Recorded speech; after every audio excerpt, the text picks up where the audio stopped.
গোপাল কালকে জন্মাষ্টমী, আজকে নন্দ উৎসব, বাবা নন্দ উৎসব আজকে সবাই আনন্দ করবে।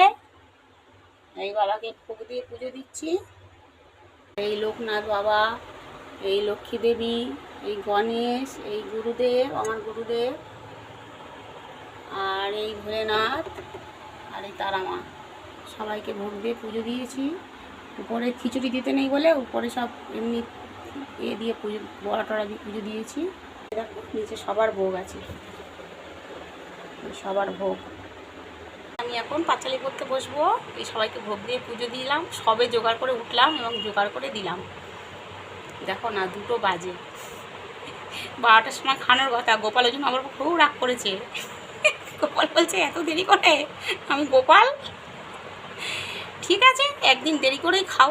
জয় জয় গোবিন্দ গোপাল গদাধর কৃষ্ণচন্দ্র।